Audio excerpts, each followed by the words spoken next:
We got Tyler Zombro in the house here on the setup, man. Welcome in, Setup Nation, and welcome in, Tyler Zombro. What's up, man?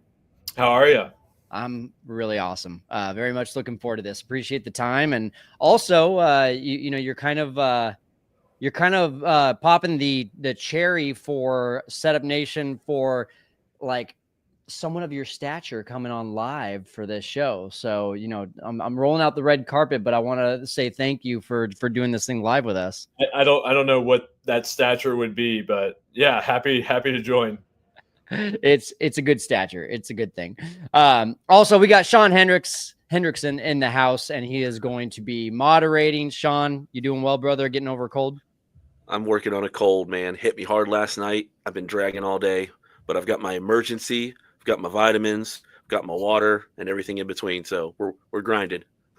All right. Well, hey, before we get too deep here, guys, make sure if you're with us here live, yes, get your questions ready for Tyler as usual. I'm going to run through with a few of my own questions. I'm going to run through a few things that are going to, be geared towards some of the stuff that we're hearing right now, some rumors. So Tyler can only say so much, but we're going to try to get all the goods out of him. But retweet right now. Go on to Twitter and post this link. Let's get more people in the room. We want to get more really awesome Cubs questions in for Tyler in this 45 minutes that we've got him. So first of all, Tyler, we met at CubsCon. First, what's your impression of Cubs fans and the whole community? I mean, definitely. I told you this earlier. Like a very intelligent fan base, a lot of very invested people. It goes without saying, like CubsCon. I don't even know how many people were there, but what a bought in crowd. I was honored to be standing beside Kyle Tucker as he received a great applause. But it was awesome. I mean, to see the level of fan engagement is certainly encouraging. I was talking to Colin Poche earlier, and we were talking about, in Tampa there's like not a lot of fans, and I think it's cool to have that camaraderie and have people who are bought into what you're doing. So it was awesome. I did not think it was going to be as big as it was, but it was a pleasant surprise. Awesome, man. You and I got to talk a little bit about just kind of the decision because you were not just talking to the Cubs. You were talking to a few teams. What did it boil down to for you of why you ended up choosing the Cubs to be the special assistant for the pitching staff? Yeah, so I think when a lot of jobs are similar, you often reference the people that you'll be working with, and I feel really really good about Jed, Carter, Council, Tommy Hotovy, Casey Jacobson, Jared Banner, Garrett Chiato, Andrew Bassett, like that entire group I feel awesome with. And the thing that really drew me to Chicago is Carter has brought like a very data driven mindset. And within that, pitching's able to go in all these little subcategories.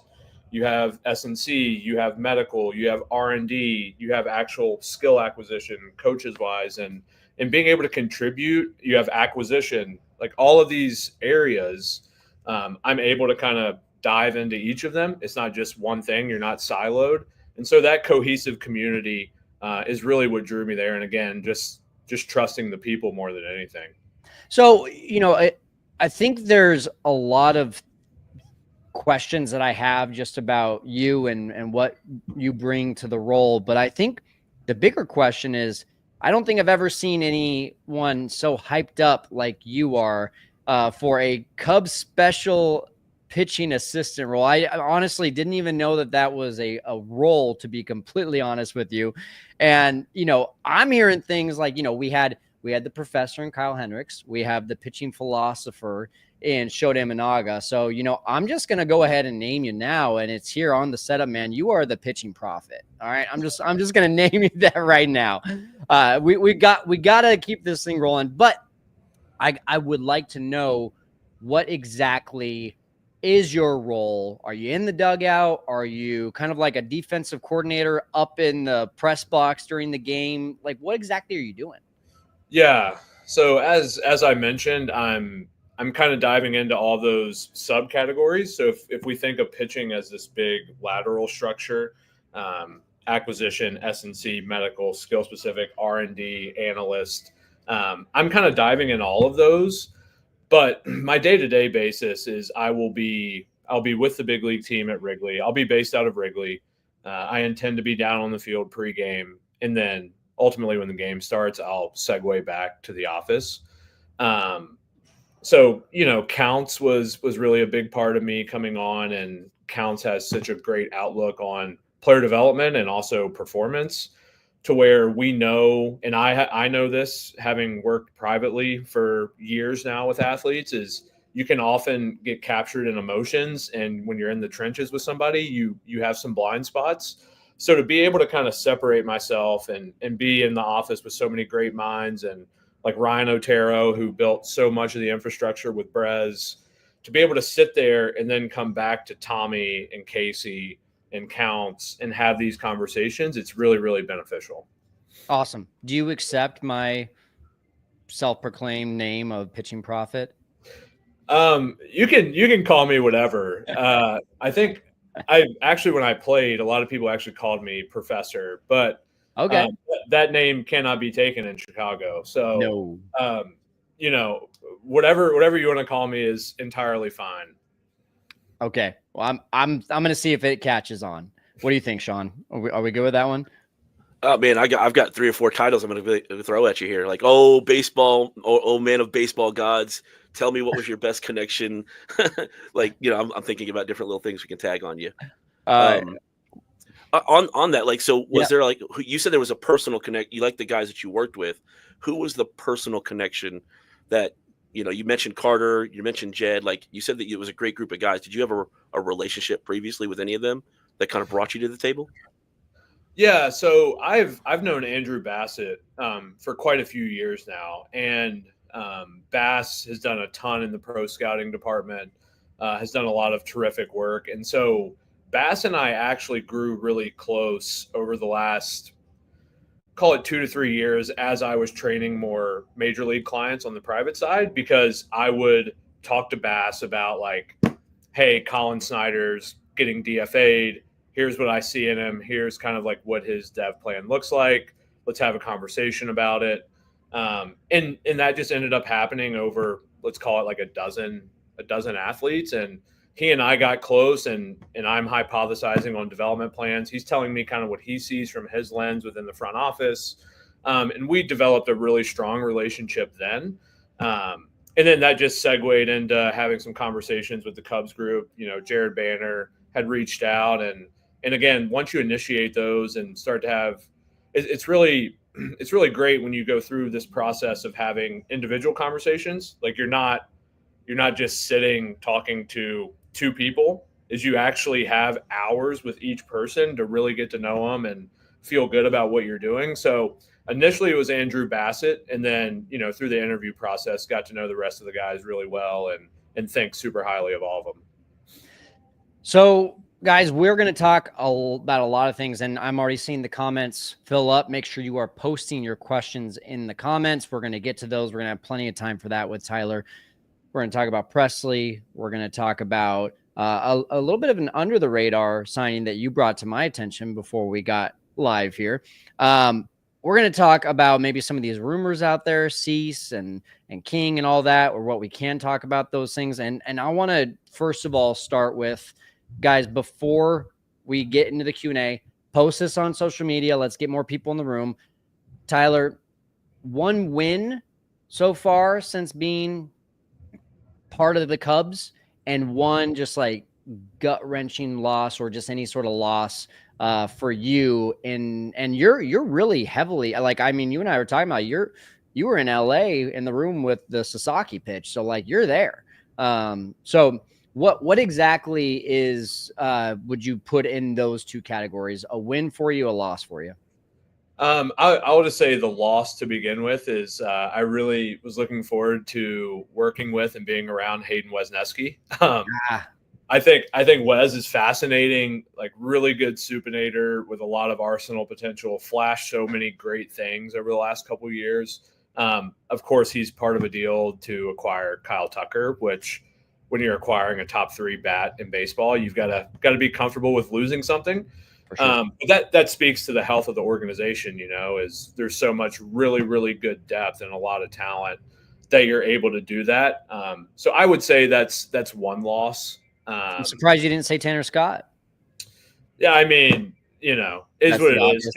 obvious. Tanner and I have had a good relationship on the private side for a few years, and I'm happy for him because a lot is certainly said in the public about when guys get these contracts, but and I'll speak to this, is like Tanner reached out after the 2022 season through Sean Armstrong, who ironically was also with Evan Phillips at the time in Baltimore, both DFA'd, released.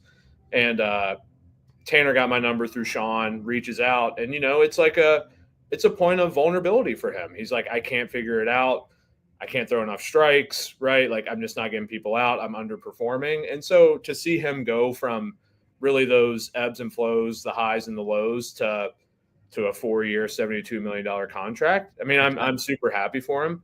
But yeah, I mean, that's just part of it. The big wins, I would say, is our staff has done an incredible job of relaying development plans to the point where we have had, it feels like, so many guys with kind of requesting to be a Cub and wanting to have an NRI spot with us. And that's awesome, because I think ultimately as an organization, that's what you want, is you want a bit of the reputation of guys want to come here to get better. They know that we're going to help them maximize their asset value and help them become better players. And so the fact that we've kind of been able to do that and have conversations with so many players to relay that, that's really the high for me thus far.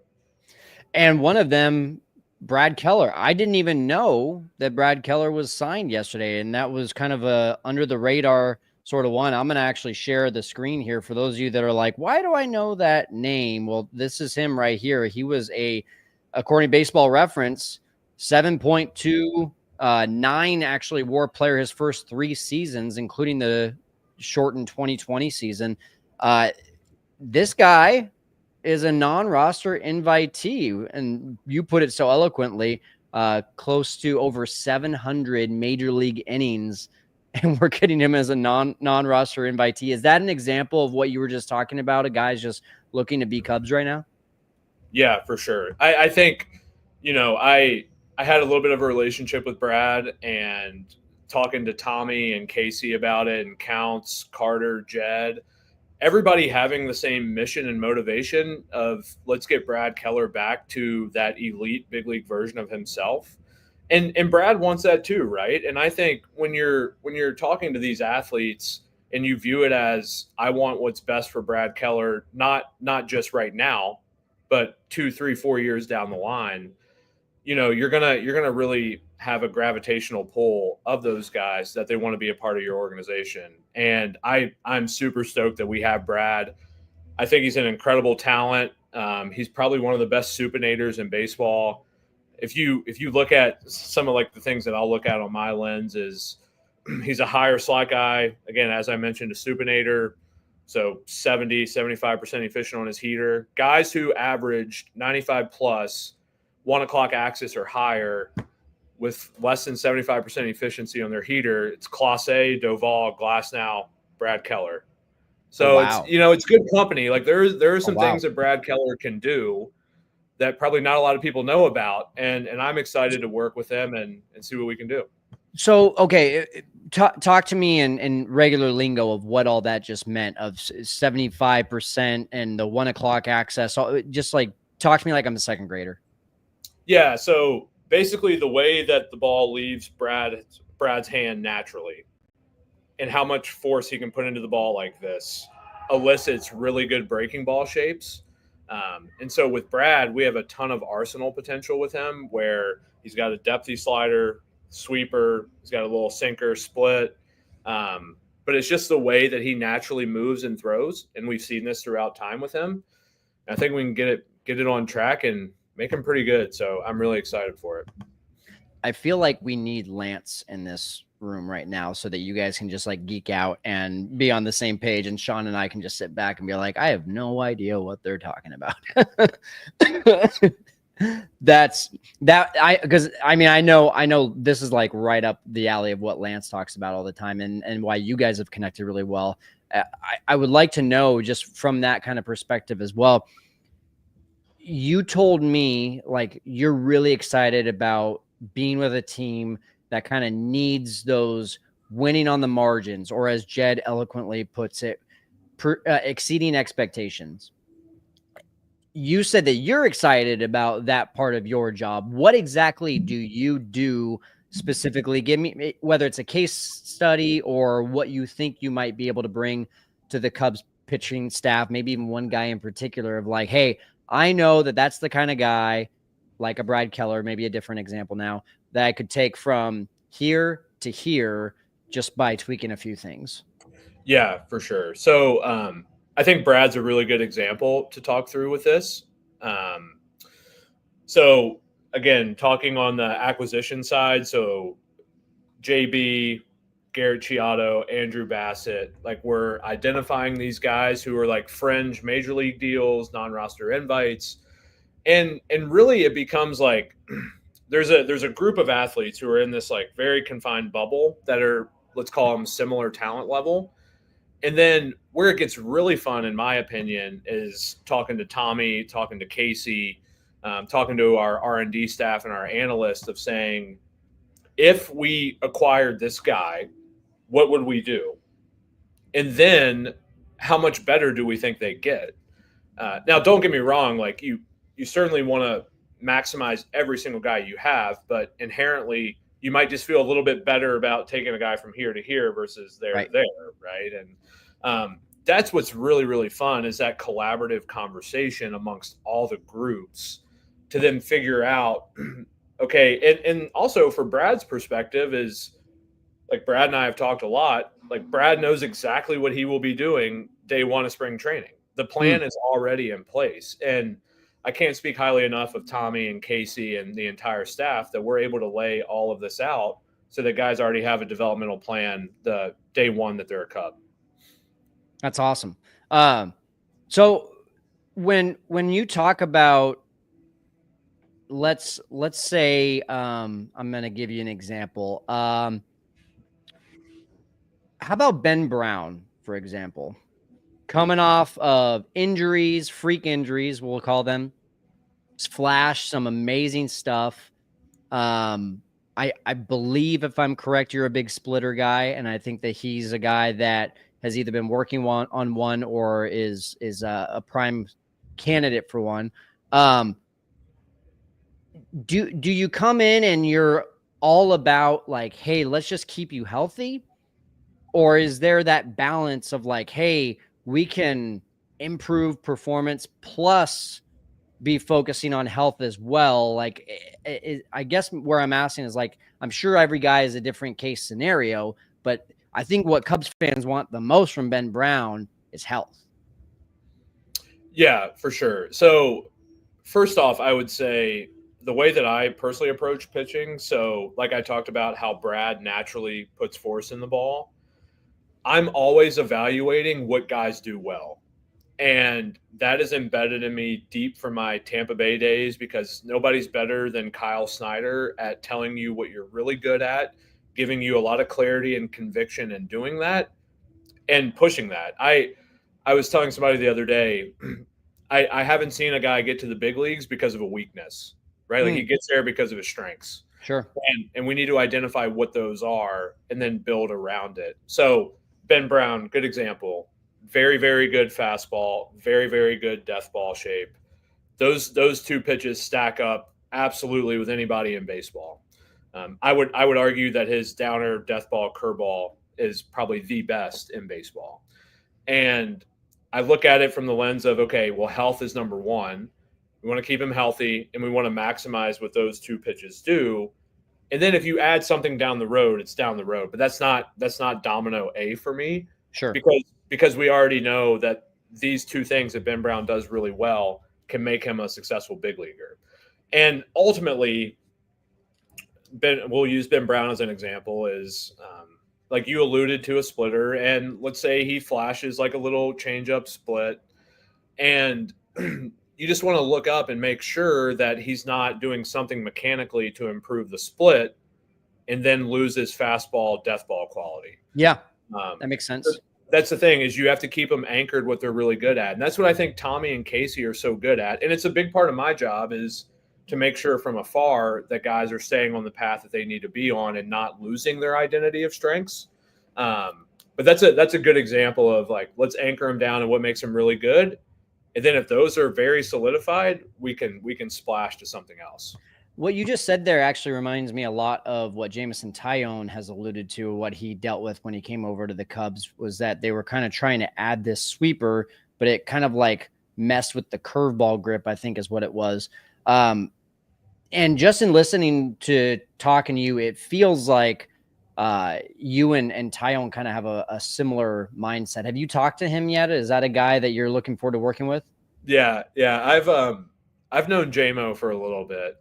Cool. Through Tread and privately, I've worked with Mitch Keller and Glasnow, who were with him in Pittsburgh, and certainly sing his praises. JMO is an elite human being, and was definitely a mentor to both of those guys in Pittsburgh, which says a lot in my opinion. But yeah, I think that's a really, really good example of, like, especially in JMO's case, if a guy has 5 pitches, and I'll use another example of Brock Stewart is a good example for me personally of a guy who's a lower slot in Minnesota, like a little cutty 4-seam, hard cutter, sweeper, seam shift, sinker, 2-seam, and a change. And if we just said, Brock, we want you to improve your fastball vert. We want you to have more carry to your fastball. Okay. If he raises his slot, it's going to make the cutter worse, the sweeper worse, the sinker worse, and the changeup worse. Right. So now having tried to make one pitch better, we've lost the other 4. Yeah. And so you're always weighing that in your head. And JMO is a great example of that because he's super cerebral. So he understands the natural give and take of what it looks like to become a complete pitcher. But I'm excited for him. He looks really good. I think the velo is going to be in a pretty good spot. He has a wide array already of an arsenal. Like him and Tommy crushed it last year with optimizing the stuff he had. So I'm excited for him. Okay, I got to ask the hard-hitting question now. The big news today, John Morosi says the magical words of speculation. He could see the Cubs being in, or I believe he said be on the watch for the Cubs being in on Dylan Cease. And then, there was also some talks of Michael King as well. What are you allowed to say about either one of those right now in regards to the Cubs? I have no idea personally. I just know that, like, we obviously have a lot of really, really good players, and our roster is already really good, which makes it hard to upgrade anywhere. I was just before we actually hopped on, I'm sitting here looking at how much true depth we have. Yeah. And it's and as you know, you go through 162 games, like, your team doesn't look like what it did in April and August. That's just kind of part of the game. And I mean, we have a lot of really talented guys. I don't know what the rest of the roster stuff will look like, but I just know with what we've got and the dev plans that these guys are on, like, I feel really, really good about this staff. Cool. That's your way of saying you can't answer that question. I got it. Yeah, I'll just keep talking about these guys, Yeah, exactly. I think as a fan, we look at the depth chart, right? And we say, well, okay, great. Ryan Presley, that's exciting. Now he is coming off of a year where his strikeout rate went down, his whiff percentage went down, his walk rate went up, he's getting up in age. He did have a 1.99 ERA after June 11th, which is phenomenal. Take that all day long. But there's a question mark there. Porter Hodge, second year. Is he going to be as good as he was last year? Is Ben Brown going to be healthy? Will Cade Horton make an appearance? Where's Javier Assad versus Colin Ray going to be? And I think a lot of fans, while you see the depth, a lot of fans see a lot of question marks. And so I think anytime we go into a season, we just want clarity of, like, what's the picture? What's the plan? Is there any sort of clarity to you on just some specific roles? Who you think the guy that's going to get the ball in the ninth inning is going to be? Is that going to be Presley, or is that going to be a combination of Presley and Hodge? Do we know who the fifth starter is going to be? Do we know who is going to start in AAA? Obviously, you can't say all these things, but is there any sort of clarity at all just around the rotation or the bullpen that you could provide to fans as we go into spring training? I'm gonna have to use Counts' famous line that they're all out-getters. Yeah. But if there's anything I believe in, it's, and this, I think this is like a pretty important point to make to fans, is every single decision that is made. If there's anything I can guarantee you from an analytic standpoint of looking at a pocket of hitters that provide the best matchup, the opportunity to flip the lineup over to create a handedness kind of mismatch. Obviously, we have a lot of lefties in the rotation. There's so many elements of this that become chess and not checkers, that when a pitcher goes in the game with a certain pocket of hitters, I promise it is the optimal pocket for that guy. And cool. I think Counts is incredible at that. And that really, I think is underestimated, because I know for a fact a lot of managers are just like, hey man, you just got called up and like we're down 4 runs in the 6th inning. Like, here you go. Here's the ball. Sure. But what you don't realize is that actually affects that person, because whether they have success or failure, that could dictate their overall morale towards how they think their career is going to go. Do they question their own strengths? Do they believe their strengths can be successful in the major leagues? But to answer your question more in regards to a lot of question marks, I view them as all check marks, which makes it really positive that we have that depth. And I think that's super, super important, because we're going to do all we can from the biomech side to the medical side to make sure guys stay healthy. But ultimately, there are points in times where a guy, has a little nagging injury here or there, and maybe you've got to pull him off the field for a little bit of time. We just know that happens. So that depth becomes super hypercritical. I really don't think you can understate that enough. I know a lot of people talk about the Dodgers, myself included, because privately I've had Glasnow, Tanner Scott, Ben Kasparius, Landon Knack.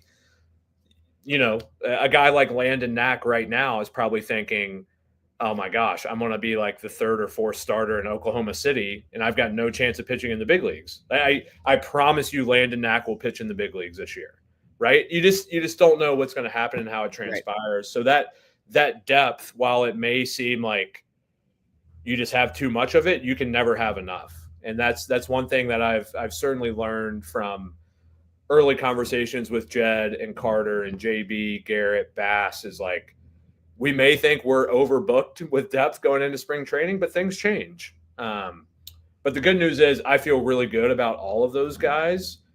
And yeah, with roster decisions like Des Moines, Iowa could have the best staff in AAA. And I think that's great. Like you have one of the healthiest organizations in baseball. So we'll take pride in it and keep building it. A couple of questions, then I want to get to the fan questions. Sean, do you want to say something there? Yes, I was going to just chime in, because we've used Ben Brown and you've mentioned JMO a few times. Like, I don't know how much interaction that you've had with the players as of this point. I know you said you're going to Arizona here in about a week or a few days or so to get ready for spring training. So how much is your focus going to be more on the younger guys, because the starters have got their things and you're going to chime in here and there? And then secondly with that is, what kind of time frame does that take? Like, let's say you're going to work with Ben Brown. You start working with him next Monday. And like, how long does that process work for you working with a pitcher to work on the things that you focused on? Yeah. So the really good news about like referencing a general time frame is myself, Tommy, Casey, and Ryan Otero are talking 24/7 about all these guys. So no matter who it is out of us 4, I know we're having conversations nonstop, which then enables you to enact the plan sooner rather than later, which is great. And I already feel fantastic about everybody's plan here as we roll into camp. And I know the staff out in AZ has already been crushing it. Tony, Matt Hinckley, James Ogden, all those guys have been out there doing great work. And I think the really cool thing is like almost our entire pitching staff is already there, which is awesome. I think that speaks a lot to the culture of this, because most guys just show up to camp the first day. You have to report. Right. But we've clearly established a culture where guys want to be out there. In terms of my focus, I think you're looking at both old and young. It just looks different, right? I think I talked to Matt Boyd a lot about this at CubsCon. Is we figure out he's had elbow stuff historically, right? And we know if we keep Matt Boyd on the field, we'll be in a good spot. So what is our primary focus then to keep Matt Boyd healthy? And let's allocate our efforts and energy there. So that's probably more biomech data with medical and S&C. Whereas if we think Daniel Palencia is going to be really good if he gets in the zone just a little bit more, his focus is probably more skill specific, right? So you just allocate that energy a little bit different.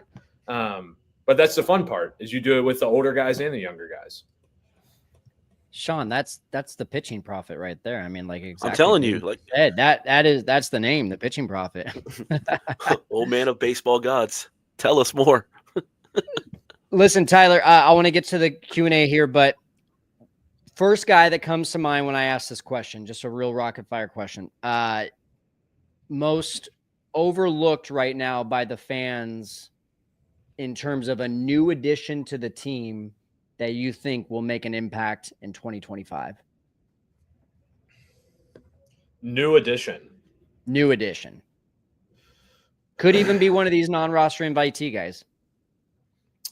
Yeah, I mean, I feel great about all those, but I will say, I'll say Caleb Thielbar. I think that's a very slept on, left acquisition who has been good throughout his career.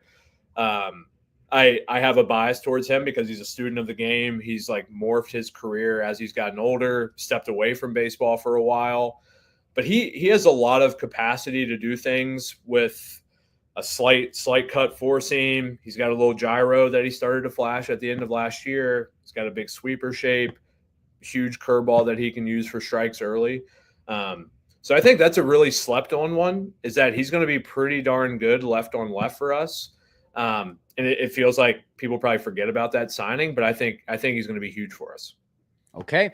It's time for Q&A with the fans, and it looks like we got a lot in the comments here. So if you want to treat these kind of rapid fire to make sure we get all of them in, Sean, am I seeing this correctly? Am I seeing 21 questions? 21. Yeah. Some of these will be a little simpler, and I know some of these you've already answered, but for the sake, like we jumped over 65.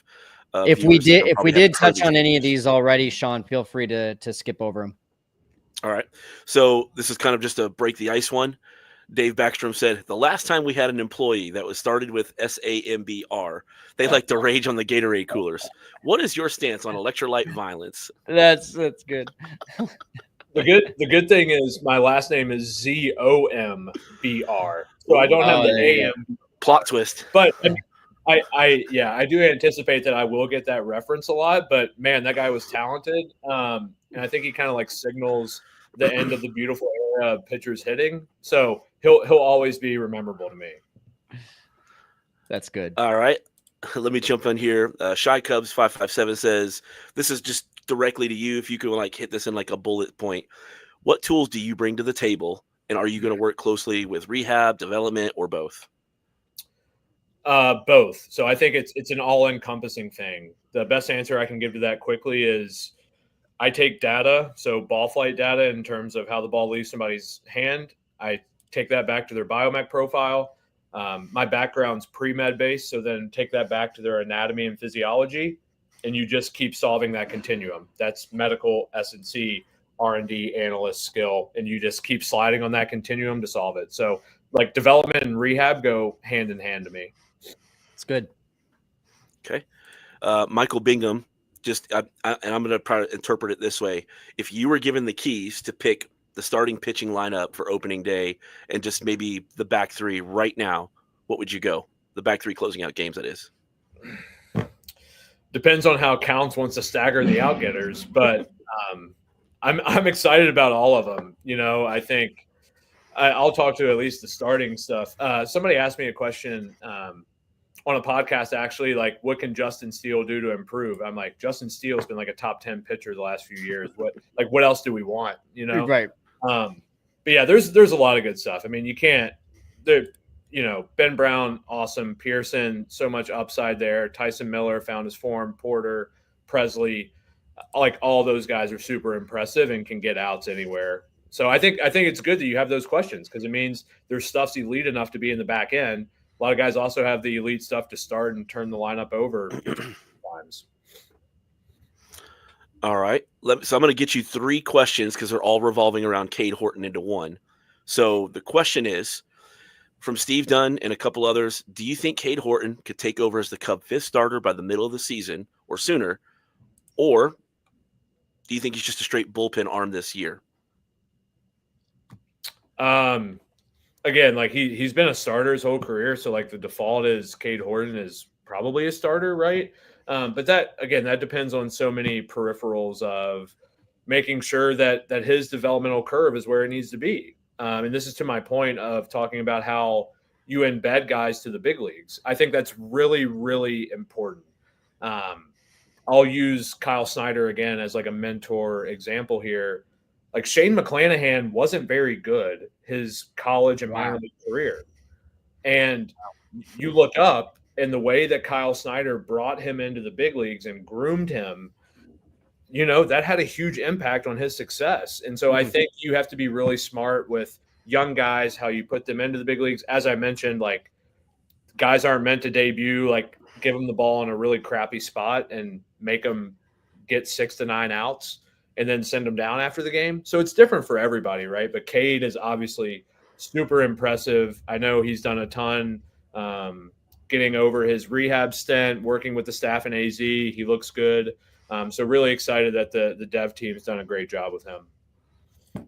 So on that then too, like what do you think of the stuff that Cade Horton has? Like yeah, it's loud. Synopsis. It's loud. So he's a supinator, like I mentioned. So you can put him in the same box as like Brad Keller type, where he has the huge arsenal potential, like Cuddy 4, hard slider, sweeper, curveball, can shape the ball a ton of different ways. So Cade definitely has a lot of potential, no doubt. That's exciting. That's really fun. Looking forward to that. Mentioning Brad Keller again, what are your thoughts on him on making the opening day roster potentially? Absolutely. I think. I mean, you're talking to the Brad Keller #1 fan here. So, yeah, I mean, look, he's so talented, and I've talked about the way that he imparts force to the ball, and we already have a really clear developmental plan for him, and I'm super excited about it. I can't wait for him to get to AZ and see what we got. But like ultimately, I'm excited for all these guys. I think it's going to be like really, really good, healthy competition, which is great. You're just going to have, an abundance of riches with, I think, where a lot of our arms are going to be at. And that is a really powerful thing as you get ready to play 162 games. For those of you that are joining us late, definitely rewind back towards the beginning of the conversation. The names that Brad Keller is mentioned with in terms of this metric that Tyler was talking about is like, oh, wow. So it might have looked like just a kind of under the radar signing, but I mean, now my expectations are high. That just tells you though, like naturally the things that he does really well that are appealing. And I'm so excited that we have Brad because we know that there's a lot there to build on, and excited to see if we can extract that optimal version of him. All right. So I got a couple of questions that are very similar because one of them mentioned Jeremiah Estrada in particular, and the comment was from Anthony, and he just mentioned basically we really couldn't develop much of a sweeper with Jeremiah Estrada, but we didn't really work with him on the splitter. And then Adam Flanagan says, of all the under the radar pitchers that you've experienced with previously, like who would you put the most suggestion in inquiring for, and for what reason? Wow, that's a big question. There are so many guys that I have experience with that I'd love to acquire all the guys that I have a personal relationship with and really like. That unfortunately, that's just like not the realities of how baseball works. But I think I definitely do personally prefer this supinator type, as I've mentioned, like a Brad Keller. Like a guy who comes to mind immediately for me is I've worked with Trent Thornton for the last few years, who's a really high level supinator. Clark Schmidt's a really high level supinator. Think about Jason Adam, Pete Fairbanks. There's a lot of those guys who can do some really cool things with the ball where you can really build out the arsenal appropriately. So those are always fun to me. Like the acquiring a guy who you can really move his usage trends on certain pitches is always a easy opportunity. But it's really hard to go off of guys that I've worked with. I probably would get shamed by a lot of them for not mentioning them. They're like, but then there'd be a handful like Jason Foley would be like, yeah, you've never liked me. And, it is what it is. I like all of them and they all certainly carry a special relationship with myself, but I don't know if there's specific ones in general who I'd say I need that guy. Have you worked with Pete Fairbanks? Yes. Yep. Is he as much of like a quote machine in person as he is in these post-game conferences? Yes, he is. Yes, he is. Amazing. He's hilarious. I'll actually never forget. We had a lot of guys in the AL East. So me historically, Jason Adam, Poche, Sean Armstrong, Colin Poche, and then in Boston, Zach Kelly, Garrett Whitlock, New York, Clark Schmidt, Jake Cousins, Clay Holmes, and then Trent Thornton had been in Toronto. And I'll never forget, Pete came in for the first day a couple of years ago, and Trent was like, "Is that because he has like the alter ego on the mound?" Yeah. And he's like, is he as big of a prick as I think he is? And I'm like, no, like he's like the nerdiest, nicest guy in the world. He just gets insanely locked in during a game and will give you some good quotes after. So. Yes, he will. That's hilarious. All right. Again, based on Anthony's question about Jeremiah Estrada, I think Jacob kind of asked a similar question.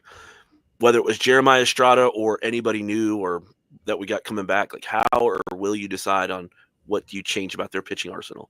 Yeah, great question. So as I mentioned, I like to fixate on what the pitcher does well. And so within that, I like to use how they naturally impart force to the ball. I don't know. There's a lot of tread videos out there about pronator versus supinator and a lot of those natural tendencies.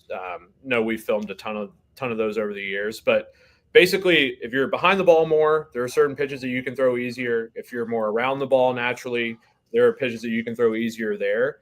And thankfully, with all the infrastructure we have in Chicago, and this is another part of me deciding to come here, is we have Kinetrax at every affiliate. So I have all the biomech information on every single guy. Ryan Otero, again, did an incredible job building that out. Jacob Eisenberg with the R&D team. We have so much data and information that I immediately have a really good idea of what pitch a guy can or cannot throw based on a lot of that information. And so that tells me what we can or cannot add to their current mechanical profile. But it's great. We have all the tools in the world to basically show us, like, if we add this pitch, what does it grade at? How does it fit in the arsenal? How much should they use it? And that's a really fun project for me to go through that. And then, of course, talk to OT, Tommy, Casey to say, what are our next steps with this guy? That's cool. All right. Quick change of pace. This could be a really tough one for you. I know where Kyle stands on this. But Jacob Zanola asks, what are your thoughts on Dippin' Dots? So I used to love Dippin' Dots. That was like my thing. I remember like any event that I could get Dippin' Dots, I was in. And then I had some inflection moment in my life where I really love ice cream. I'm stoked that there's a Jenny's right beside Wrigley. Jenny's is the best. And then as I gravitated towards more, I guess, like formal ice cream, I shied away from the Dippin' Dots. But the Dippin' Dots, like, there for a while, they were a huge anchor. Like, anywhere I saw them, I had to have them. But slowly they've kind of faded and they're on the back burner now. Not ice cream, Tyler. Not ice cream. That's where I stand. All right. Jack jumps on here and says, hey, what pitchers are you most excited to work with? Or I'll rephrase it. Who are the 3 guys that you want to make a beeline for and work with immediately? It's tough. I'll go one. I'll go Daniel Palencia. I think a lot of the splitters that he showed last year and a lot of the dev progress that he made, I know Tony has done an incredible job with him in AAA. It feels like Palencia is inches away from being a back end guy who is really impressive. I'm excited to be around him. I really like what he can do. And then sneaky Cody Poteet is an awesome one. Oh, He's okay. he's a spinator who is slightly around the ball, can manipulate the ball a ton of different ways. When we actually acquired him, like Clark Schmidt had reached out and said how good of a guy he is, how good of a feel he has for pitching. So I'm really excited for him. Like I think he's a really good bulk guy because he has a big arsenal and again can manipulate the ball well. And he's coming off TJ, so like I don't think people have seen the full version of him yet. So I'm excited to see how Cody does here. The last one, they're all good options, but we'll just go JMO. We'll go JMO because I think JMO, as much as he likes to try to better himself in a multitude of ways, knowing that his arsenal is already really, really good and getting him mechanically to just maybe a tick more velocity, like if we can get him averaging over 93, it's a huge win. So I'm excited for JMO there too. So there's 3. That was difficult, but I got to tell you, I'm really excited you said Daniel Palencia because you and I have a mutual friend, Daniel Moscas, who came on right before you joined the club. And he said that like Palencia is just a guy that if he just committed to the same mechanics just every single outing, like he would have success, but he's always trying to tinker things, which there's such a thing as over tinkering essentially is what Moscas was telling me. So hopefully with the data and everything that you have to be able to show him like, hey, here's what's going to happen if you just repeat this again and again and again. I hope he buys into that. We're past the 45-minute mark. I did tell you 45 minutes. Do you have a few more minutes for more? You're good. Yeah. Awesome. Thanks, brother. Yeah. All right. Mr. Bonaire, do you have direct access to players in season or do you relay that info to Hadavi? And does he convey it to the player or are both of you conveying the same message? Both. So I can either go directly to the player or I'll go to Tommy or we'll go to Casey. And I think that's like the really beautiful dynamic of the relationship is you actually probably figure out who it's best to come from, right? If they, for instance, Casey has been in the organization for years as a coordinator. Tommy has been at the major league level with us for years. If they think it's better coming from like this third party of myself, then I'll go talk, right? If it's something that maybe I need to go talk to Tommy and Casey a lot about because they've already had this discussion and they may know something like psychologically about the makeup of the player, I'm going to go talk to them and then we'll figure out who's best to go relay the message. But the thing that I love the most, again, is like OT, Casey, Tommy, and I are always talking. And so we're always figuring that out. Like there's no guessing about it at all. All of these dev plans are being talked about 24/7. And it's really hard to find that culture in baseball. Like I can't allude to that enough. There are so many teams and organizations where, director of pitching here says this, your big league pitching coach says this, the assistant big league pitching coach says this, the other coordinator says that. Like you have like 5 conflicting voices, and the fact that we're very united and having these high level conversations on a daily basis is super encouraging to me. And Tommy and Casey are incredible communicators. Very nice. All right. Kelvin DeGrosso says, what is your role in signing free agents and proposing trades? If you have a role. Yeah. So I'll do a lot of the analysis on the pitching front of, what do we kind of project them at right now? What would be the developmental plan? And then how how do we get them better, right? So then again, to the point of we talked about Brad Keller and all the other guys, day one that they're a Cub, we know what we're doing. So I guess that's like a pro and con of the job is you do that on everybody. We go through that process on basically any free agent or acquisition, and then you start to filter the list of who you feel best about. And then, of course, there's always the chance that like you don't get the player, which is unfortunate. But you have to do your due diligence and you have to go through that process. But thankfully, we're going through that on each and every guy, which makes me feel really good about what we're doing, whether we get the player or not. All right. Thank you for that. Let's see. Are you able to say from Mr. B which players on the Cubs that you've worked with before at Shred? None of them. Ironically enough, I feel like, I mean, indirectly JMO, but like I feel like I've probably hit every other team to a pretty deep level, but none of the current guys on our 40-man roster. Wild. Which must mean they're getting really good support from the organization. You know, I think that's one way that I honestly looked at it when I was talking to teams is like, I haven't gotten a rehab case from Chicago. I haven't gotten a big leaguer who's struggling in Chicago. I haven't gotten an agent referral in Chicago. So like the guys are getting good service, which means that people are invested in helping these players succeed. That's good info. All right, Dave Backstrom here has got a few questions for you. One is, why are the final 3 outs so much harder for a pitcher? Is it just a mental thing?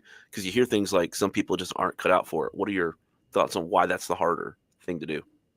Yeah, I think the game is just so hyper focused on the last 3 outs. You know, hitters are not giving away at bats in the 9th inning. Like they're pretty locked in, making better swing decisions overall. And so that just amplifies the intensity of the game. Maybe it's a little bit mental with your makeup of like who's coming up in the lineup. Like, am I staying present in the moment of how do I execute this to get this guy out? Or am I thinking like, okay, worst case scenario, I can't let this guy on because that guy's on deck. So there is a little bit of mental stuff to it, but I just think guys become more hyper-focused late in the game. All right. Dave also asks, how important is it for you to have different pitching styles or maybe different arsenals in your bullpen? Yeah, that's a great question and great point, and I couldn't agree with it more. You know, like when we DFA'd Matt Festa, that like upsets me. I'm a Festa believer, right? But again, with our abundance of riches, that low slot supinator, we have so many of those guys. Like you've got Ethan Roberts, you've got Porter Hodge, you've got Keegan Thompson, you've got Tyson Miller, Gavin Hollowell. Like we have so many of that archetype and makeup. And I think we've done a really good job thus far of accumulating those various types. Like you've got the low slot righty supinator, you've got like higher slot supinator, you've got a higher slot pronator, and then lefty kind of similar thing. And so you're able to work your way all around the clock with guys who are able to manipulate the ball in different ways. And you put that in Council's court, and he's going to use it appropriately. All right. Dave throws another one at you here. Says, how good is Shota? Like, is what he did last year fluky, or is he really a stud? Like, how replicable is Shota this year? Shota's a stud. Like, so I definitely maybe understand that people are like, the stuff doesn't blow you away, right? The velocity. But Shota's like a sub 5% walk rate guy. Like he literally doesn't walk anybody. And that, you know, when you command the ball like that, that just moves your floor up so high. Funny enough, I was talking to a lot of Dodger guys after Tanner's thing and obviously Roki as well. And like there are a couple guys who were saying that they believed more in Shota than Yamamoto. And I'm like, all right, you know, that's good company. Like Shota proved what he's got this past year. And I know him and Tommy work really, really well together. And yeah, there's no reason that I think there's any form of regression. He's been pretty darn stable his entire career. Like you look at what he did in Japan. I mean, Shota's a top 10 pitcher in baseball, in my opinion. Sean, while you think about the last question here, I've got one for Tyler. This roster right now, as we go into February 1st, just a couple days away, and then February 9th is when everyone's reporting. You think this roster is, let's just call it from a 40-man perspective. You think this roster from a 40-man perspective is set as of February 9th, or do you think there is going to be a couple more things still left to happen here before we see spring training? It feels like inevitably there's stuff that could happen. I'm not sure. I think we, with the Presley acquisition, that like kind of really nailed down a lot of things for us, and super excited about that. Because to my point of the different arm types, which that was a great question, Presley gives us that high slot supinator, like a Brad Keller type that we didn't really have in the bullpen before that. And so it's great. It's great to have Presley in there to kind of anchor it down. And we have all the other bases covered, in my opinion. I mean, when it comes to the roster stuff, like Jed and Carter are working nonstop to figure out where we can get 1% better, which again results in like a lot of work that may or may not always come to fruition, but that's a part of being a really good organization and building the best roster possible. So yeah, who knows? But again, I think with Presley, like from my viewpoint on the pitching side, like we've pretty well locked down everything we need. Okay, cool. Sean, what's the last one for him? Last one. What is one pitcher from the past that you wish you could have worked with? That's a good one. Wow. Pat, I mean, I'll go Cubs related. Just for the sake of it. Let's go Mark Pryor. Oh, I love him. That's a guy, I know a lot of injury history. Like I just would have loved to try to problem solve, like, supination, pronation, what's the biomech profile look like? If we improve whatever it is by 5 to 10 degrees, like, do we keep him healthier? What do we put in on the medical side, the S&C side?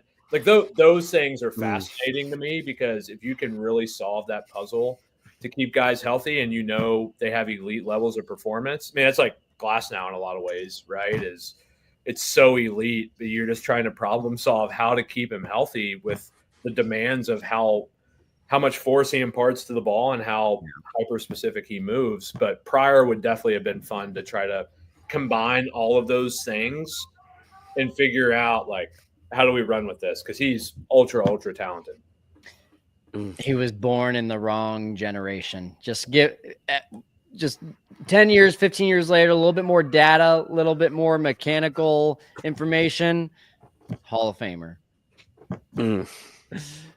All right. Tyler Zombro, thank you so much, man. This has been a lot of fun. I appreciate everyone who joined the live chat today, who had questions for Tyler.